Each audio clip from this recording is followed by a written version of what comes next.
Ito po mga boss, muli po namin pinuntahan ng Basico Beach. Yan po. At napansin po namin na bukas na po. Yan. Ito po ang isang entrance po ng Basico Beach po. Yan. Lawak po. Tara na guys, pasukin po natin. Ayan guys, ayan. Kung tingnan nyo may mga naliligo na kaunti-unti. So, binuksan ito ngayong umaga. April 21, Lunes, alas 7 ng umaga. Yung mga bata dyan, ano ang kinukuha nila? Kung titingnan mo dyan, lalapitan ko yan yung kanina. Yes. May mga malilit na isda. Di ko alam kung... Mga isdang malilit kinukuha nila. Oo. Okay.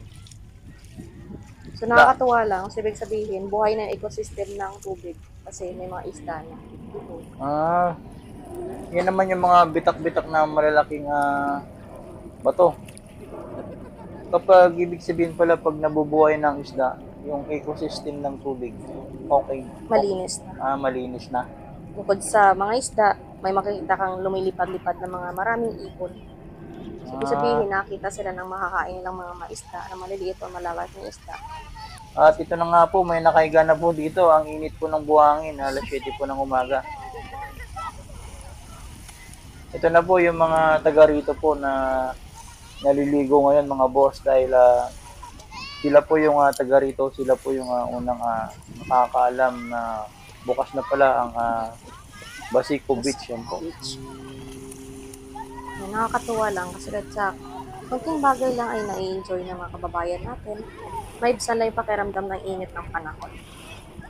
Ayan, ang linaw po ng tubig sa mga bato. Ayan. Doon po sa may banda ron, may nangingisda po doon mga boss. Yun o, tuwang-tuwa sila o, tinitingnan mo. Yung alon ng tubig sa gilid, tuwang-tuwa yung mga bata po dito mga boss. Ayan, konti pa lang sila. Pero malamang ito sa linggo. Kung sakaling bukas ito, malamang napakaraming tao na naman po dito. Yan po, yung nakahiga po dito sa buhangin. Sarap ng higa ni Manong kahit mainit. Alas 7 po.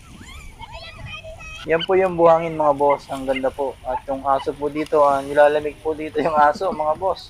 Yun yung langoy ng mga bata yan kanina.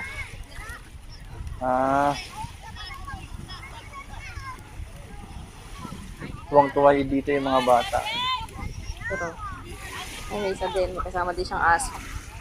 Pati mga pets nila, dinadala din nila. Ayan po yung kabuhanginan niya po. Yan. Yan, may mga tulog po dito. Nakahiga.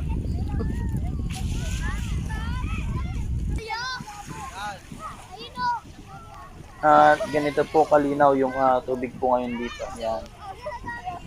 Ang ganda na ng pagka-asol niya, hindi gaya nung dati. Asol na asol yung tubig. Yan. Ayan, ang ganda po yung tubig po dito. Totoo.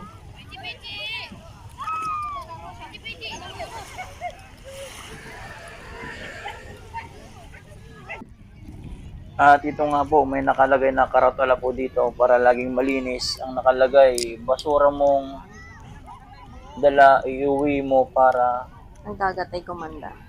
para tabing dagat ay gumanda. Yan. Ganyan naman talaga dapat sana. Yung mga environmental, huwag magkalat para laging malinis ang kalikasan. Tama. Kasi tao din ang magbe-benefit at saka tayo din ang magbe-benefit din. Pag maganda yung kalikasan, maganda din ang balik ng inang kalikasan sa atin. Yan po, maraming salamat po sa panonood.